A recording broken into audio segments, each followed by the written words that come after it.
Okay, one thing I definitely can point to is I probably had a staff person who could create a toxic atmosphere for other employees. And I think I let that one go too long. I think that, when I look back on it, in trying to like coach that person and help them understand why maybe you need to communicate in a different way or whatever else, sometimes it's just not going to work. And I think as a boss, you have to be able to separate yourself from how much you really like that person and how much you've hung out with them or whatever else. And you have to be the boss, right? It's like being a parent. You have to be the parent sometimes. You can't always be the kid's best friend. Made that mistake more than once, but realize that in the long run, you're not helping that person and you're certainly not helping your organization either. Welcome to Do Small Business Like a Big Boss, where we explore the real stories, hard-earned lessons, and game-changing strategies of entrepreneurs who've moved beyond the side hustle and built businesses that scale with confidence. This show is proudly sponsored by Project Icon. I'm your host, Aisha Jorge Massengill, your small business legal guide. Let's dive in. Hey, everybody. Welcome to Do Small Business Like a Big Boss. I am your host, Aisha Jorge Massengill, your small business legal guide, and today I am excited to welcome Richard Yep, Vice President of Vetted Solutions. Vetted Solutions helps purpose-driven organizations recruit, retain, and cultivate talent. Welcome, Richard. Thanks, Aisha.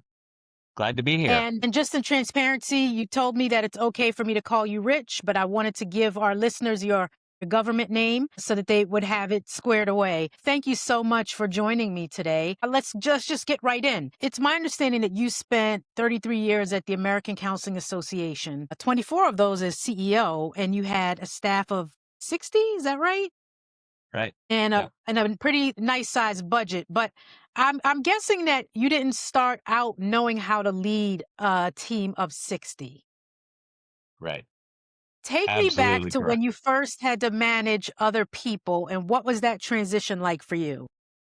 Wow, is a great question. So, I started my work really in direct services, like in a human service agency and in education advising programs. And so at those times I had clients, right, or students to work with, but I didn't really have people that I supervised who had to do other things. And so as I got into the association management industry, I took on greater roles. I was a director of a government relations department. I oversaw a lot of different areas of associations. And that's when I started realizing I needed some skills when it came to managing people. And I've always liked to talk to people and get to know them and things like that. But as you know, there's a lot more to it when you also have to do the HR side of it, whether it's policy or HR law or things like that.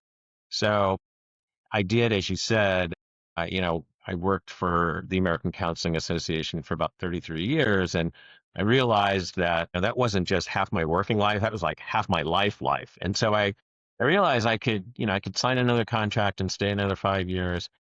But I really felt the need to look at other opportunities. And so that's when I made that leap about 3 years ago to move what I was very comfortable with, very familiar with, into something that I know I could take the experience and the skills I had, but work with multiple associations or nonprofit organizations. I was able to do it, and I'm really glad that I did. Excellent. You talked a little bit, though, about before being more in a collaborative role, different kind of role, and then the challenge of actually being in charge of other people. Can you think of any kind of particular challenges that presented, the energy, the extra energy that I'm projecting, the extra attention that it may take to build out a team? Yeah, I think that part of it is when you're used to being someone's peer, it's a lot different than when you have to become that person's boss. And Mm-hmm. so, when I look back over the things that I did, whether they were positive or maybe they were challenges, I definitely made a lot of mistakes on the HR side of it. I know that, and I own that, but I learned from each of those experiences. So what I really found worked was and I will talk a lot about this, is listening to whoever it is you're in a relationship with, right? Whether it's a personal relationship, obviously, but whether it's a business one, whether you have them as a client, whether you're working with a board, I have found that learning how to communicate with them is one of the key principles that has helped me be successful. Yeah, that communication is key. And I think I have found too that you almost become like someone's therapist. You have to really be able to almost like minimize some of your own concerns in favor of like giving them that personal platform to vent. Right. And you have to feel good about that so that you don't feel like you're not getting to say what you want to say. Sometimes they just need to let it all out and you listen, right? Yeah, you definitely have to run with that. And so you mentioned, as we all have, having made some mistakes, in your kind of leadership journey. Are there any ones that stick out to you particularly? I ask because a lot of my listeners are solopreneurs who are about to hire their first employee or perhaps their first consultant. And I think hearing from someone like yourself with such a great track record would be really valuable. Yeah, I think that, okay, one thing I definitely can point to is I probably had a staff person who was not all that, well, I'll put it this way, could create a toxic atmosphere for other employees. And I think I let that one go too long. I think Mm, that, when I look back on it, in trying to like coach that person and help them understand why maybe you need to communicate in a different way or whatever else, sometimes it's just not going to work. And I think hmm. as a boss, you have to be able to separate yourself from how much you really like that person and how much you've Yes. hung out with them or whatever else. And you have to be the boss, right? It's like being a parent. You have to be the parent sometimes. You can't always be the kid's best friend. So, yes, made that mistake more than once, but realize that in the long run, you're not helping that person and you're certainly not helping your organization either. Thank you for that. I appreciate that comment. When you are a small business that can't necessarily compete with big company salaries or benefits, and you're, I think, in the nonprofit space as well, right? How do you actually sell someone on joining your team? Like, what makes a compelling story? I think in your space, and then as it would translate for someone just getting started. Sure. I think that, you have to differentiate yourself in terms of, oh, yeah, and own it. Own the fact that you're not one of the big guys. And that's okay because you can give a more personalized, tailored approach to something. You will take the time to listen to what that client really needs. And from that, rather than just hiring the big name firm, whether it's a law firm or, HR consulting or, employment searches and things like that, I think that's what brings you higher up to those potential clients in terms of they're looking at, oh, wow, this person really is going to take the time to work with me, because you're not scrambling to meet a payroll of 80 people or something like that, because it might only be you or you and a few other people that you have on staff. So I think that needs to come across. I think that personal touch is really important. And building on that a little bit, when you are in fact hiring with limited resources, how can you as a small business owner look beyond the resume, right? And I would say I don't know if you're experiencing this in your organization, but there's been a lot of stuff in the news about like AI being leveraged to apply for jobs by people who don't exist. And, so there's some level of resume fraud, et cetera. But how do you spot someone who's not just qualified, but who's going to be able to thrive in the various environments that you're responsible for? Well, part of it is I think you really need to, and yeah, I'm going to keep saying it, you really need to sit and listen to that person and you need to ask a series of questions that will get to the heart of exactly what you're talking about. Why do you want to work for me? Why, what motivates you about this? What are you passionate about? And you can usually pick out fairly quickly if someone's like in it just for the money. And obviously, Hmm. if you're running a small business, you're probably not going to be in it for the money initially, right? And so trying to parse that out, I think, is really important for a business owner, whether you're a big business owner or a small business owner, is trying to really figure that out. in terms of AI, and there are a lot of people use AI for things like their cover letters or their resumes or whatever. That kind of comes through to some Mm. people. And I think that any business owner would be well served if they could pick up on what those things are so that they know that if you have somebody do a writing sample for you or a presentation for you, and then you look at what they wrote, it's like, this doesn't align. So it's all about trying to find that alignment to ensure that the person is being sincere about what they're doing. Yeah, that's very, very true. The talk track doesn't match. I wanted to go back to something you talked about in terms of people not being in it for the money. And when you're working with nonprofits, I know there's a lot of passion in those organizations being purpose driven.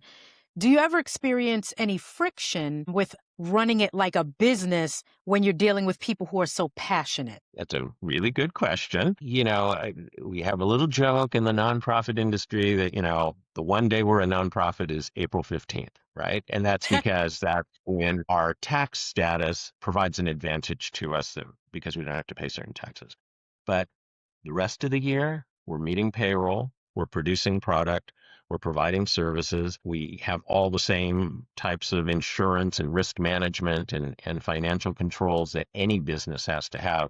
So there are a lot of skills that somebody who may have worked for a nonprofit for many years may bring to someone who's starting a small for-profit business. So I wouldn't want anyone to say, oh, they've only worked for nonprofits, they don't know how to make a buck. There are very successful nonprofit organizations out there who do generate a lot of revenue. It's just that they don't have shareholders, right? What they have is they Mhm. turn that back into the organization to provide services. Yeah. So you talked about finances, which pivots into my next areas of questions.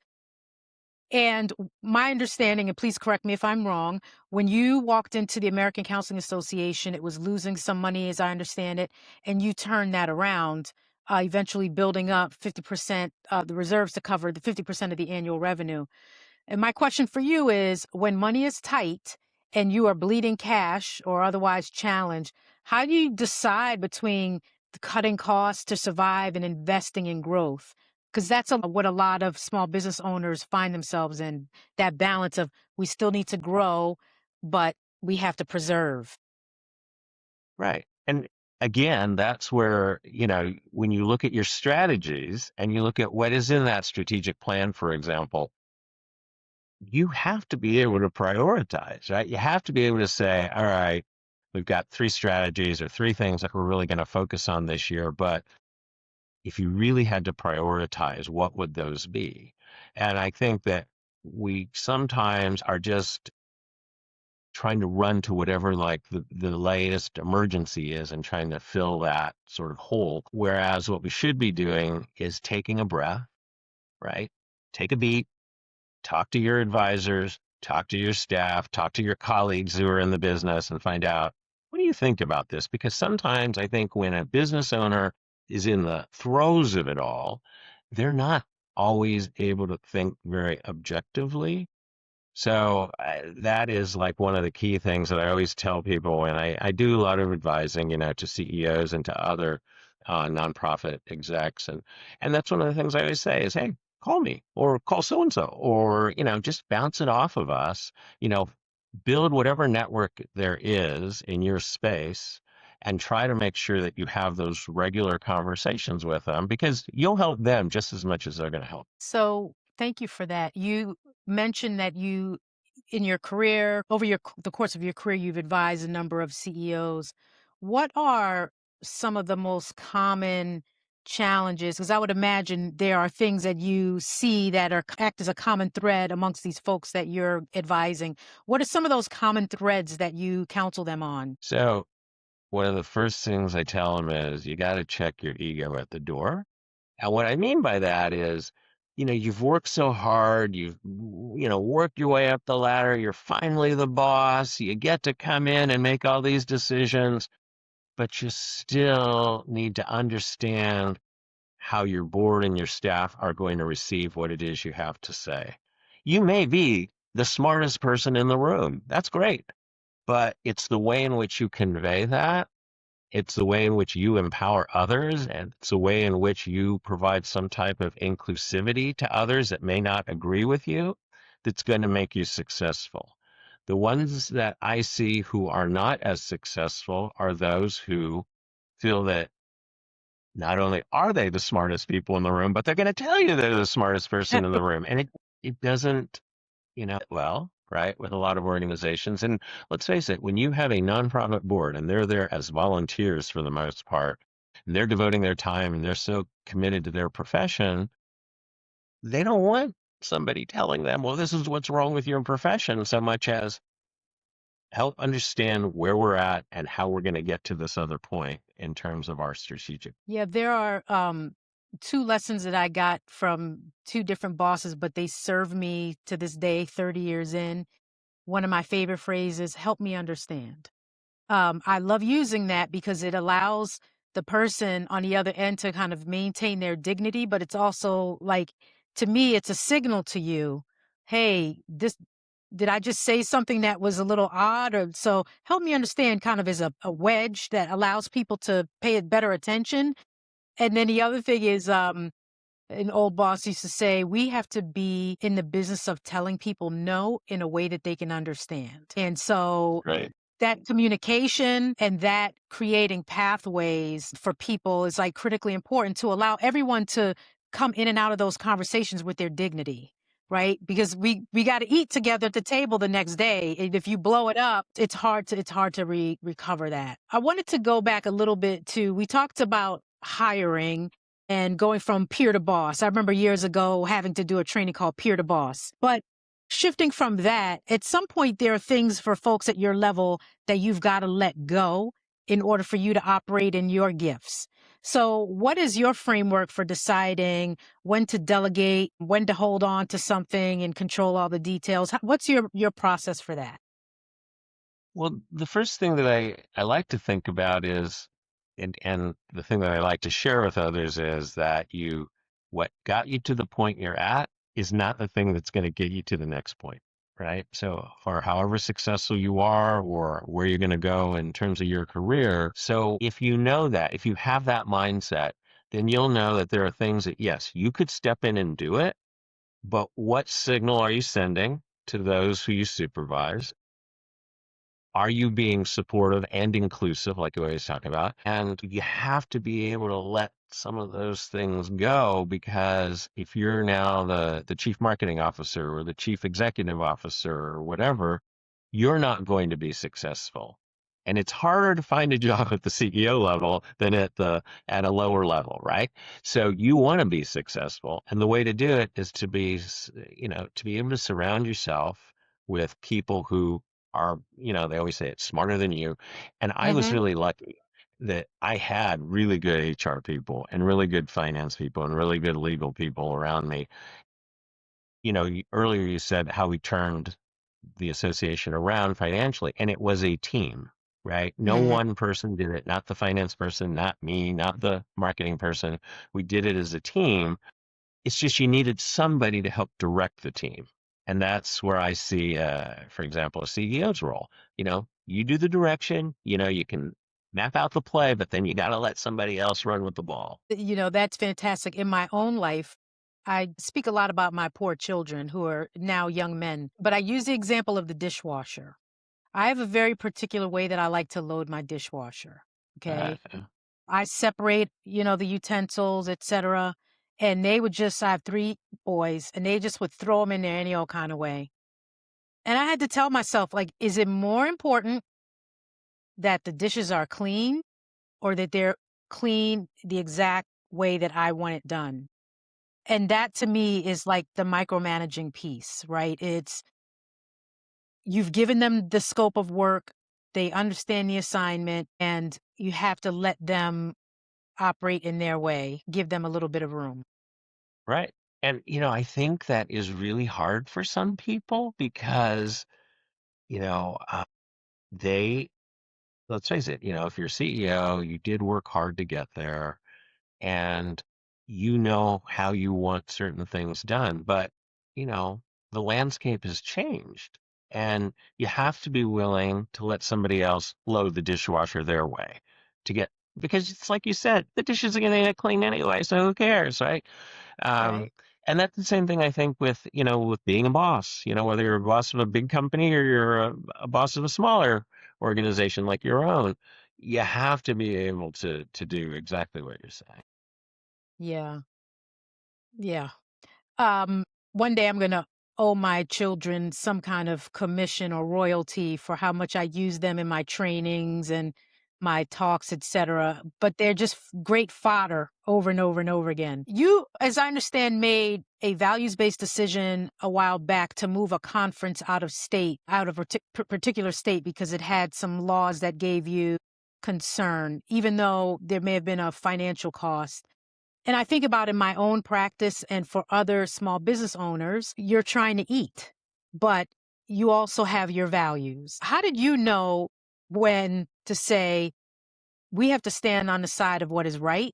And so we're going to move it despite what the financial impact may be. So, and what you're referring to is it was the state of Tennessee passed a law that, and at that time, the American Counseling Association had a very strict set of ethics, which they still do.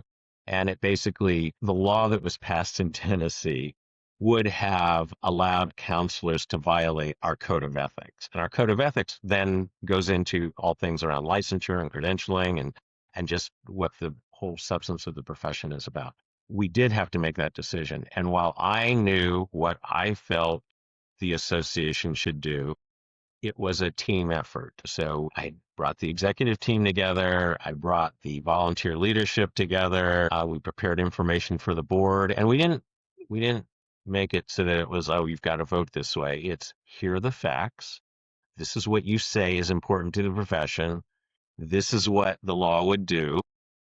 What do you think we should do? And part of it was, we could have gone in from the beginning and said, this stinks. We're pulling the conference. We're moving somewhere else.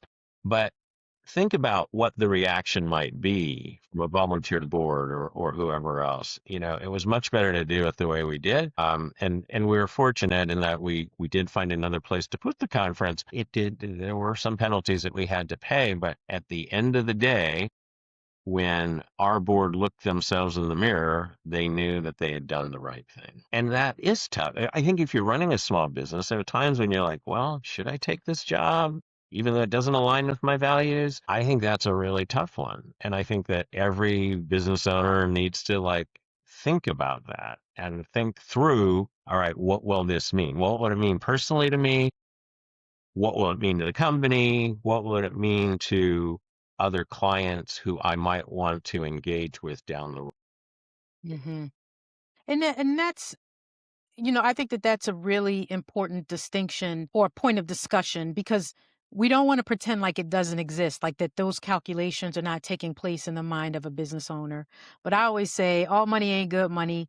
And at some point, we get so wrapped up in what the external people will think about what the organization does, where sometimes we forget about the people inside of our buildings, and they're looking Hmm. at the leaders and saying, oh, our website says this, but inside of the building, we're actually, this is who we are.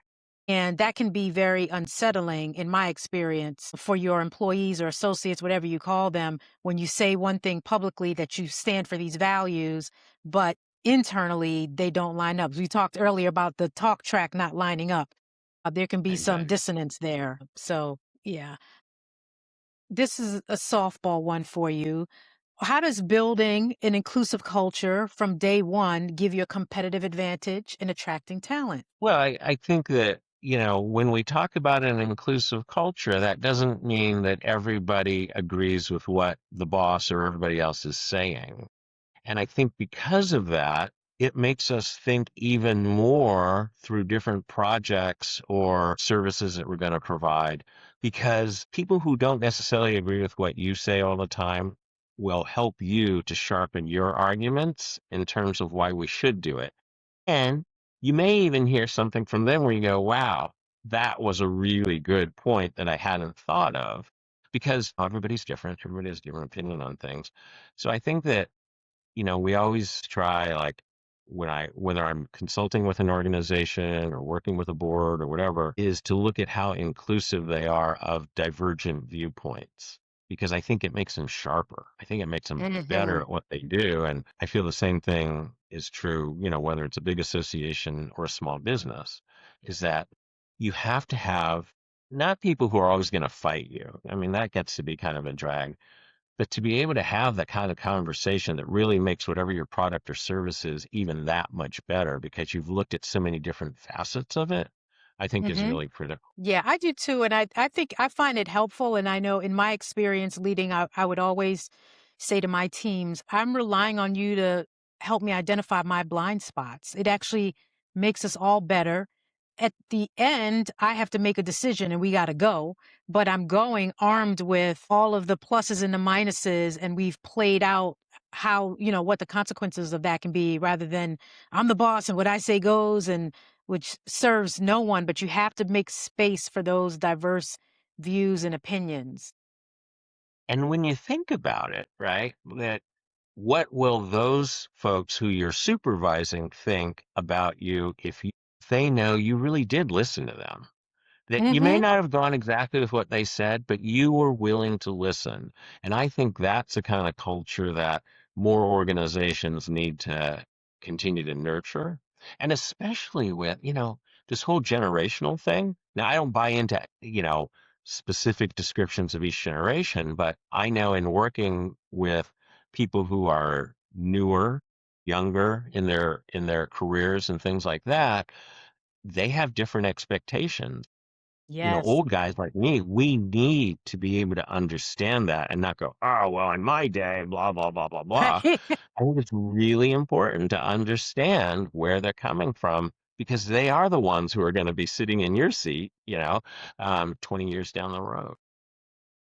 Absolutely. Again, I'm having some Gen Zers. I'm a Gen X, and I do fall into a lot of the stereotypes. Like, I was a latchkey kid growing up in New York City. I had my key around my neck.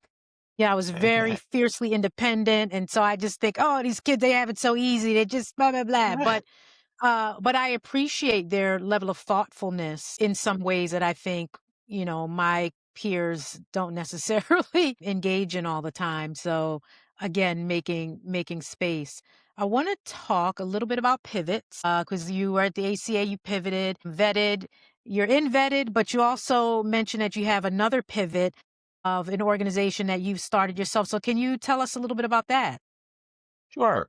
So Ocean Vista Advisors, that is a very small consulting firm of one person. When I left the American Counseling Association, as you said, I had that opportunity to work for Vetted Solutions. And part of going to work for Vetted was that I had been a client.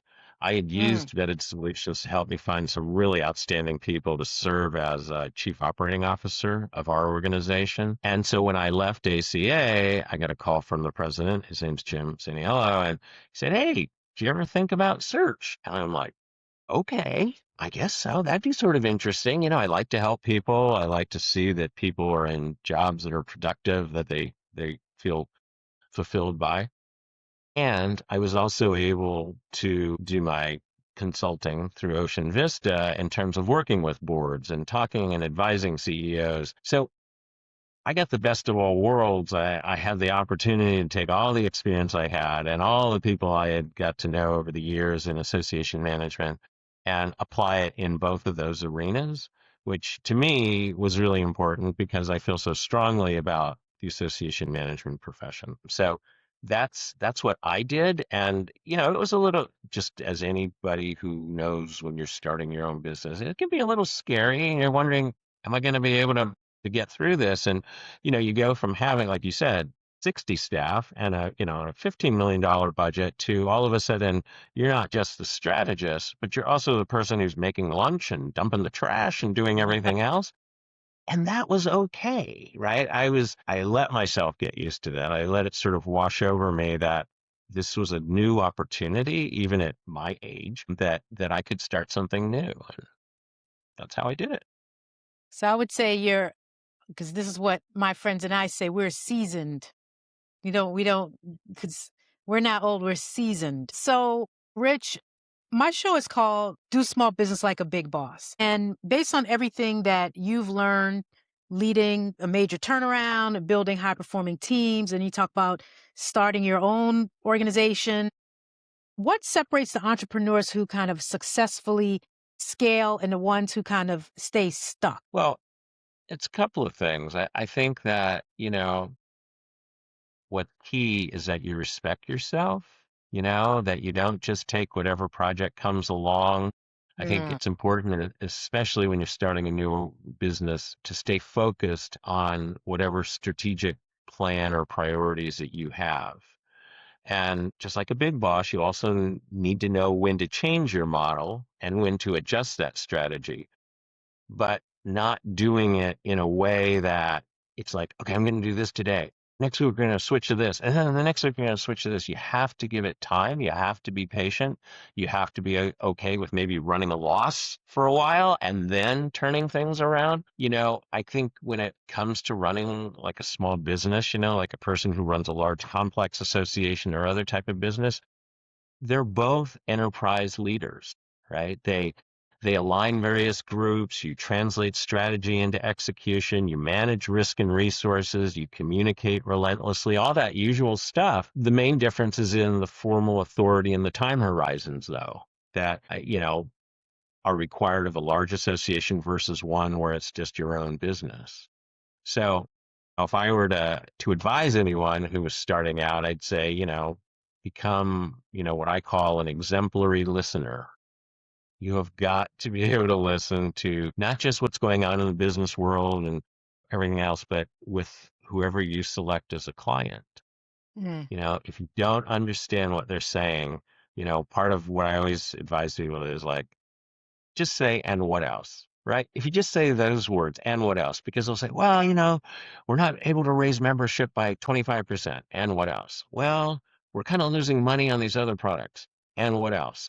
Well, we're just doing it because the board told us to do it. So it really isn't about raising membership. It's you've got a board that isn't, operating in reality. But if you don't keep asking, and what else, you're never going to find that out. And you're going to start working on some membership plan when you should have been working on how to improve the operations of them. So the other thing is sometimes it means not talking and just listening. You could have been a good lawyer taking depositions because that's a tool that we used. You say Ah. anything else and anything else, and you stop. You don't talk. One of my favorite experiences as a young lawyer was I was in a courtroom listening to the Honorable Stanton R. Weddick. He's a very famous judge. And he said, "Why do you feel compelled to fill the silence?" And so it's just like, but he would say, so when you need to let it breathe, but then you come in, anything else? Anything else? Anything else? So you had made an excellent litigator. Maybe there's a third career for you. Well, maybe. Well, Rich, I thank you for your time. I was fortunate enough to find you on LinkedIn, but where are some other places that folks can find you and your businesses? Yeah, great. Thanks for asking. Well, in addition to LinkedIn, which you can find me there, there's also vettedsolutions.com. That is our executive search firm, and you can find out a lot about what we're doing, what searches we're involved in right now. We are known for, like I said earlier, providing a very personal touch. We communicate well with our clients, and we do something we call authentic onboarding. So even though we may place a candidate on January 1st, we're going to stick with that candidate for a full year after we place them Yeah. because we want to advise and coach and make sure that they're going to be successful. And that's just something Oh, that, some firms do it, others don't. Ours happens to be one that does, and we're really proud of that. I Yeah. love But that. vetted I solutions. love that. Awesome. Awesome. Well, thank you so much for your time and your knowledge. I know that I've really appreciated the conversation. I'm sure my listeners will. And for my listeners, if you enjoyed this episode, please do like and subscribe. I very much appreciate you all, and we will see you next time. Thank you. Thanks.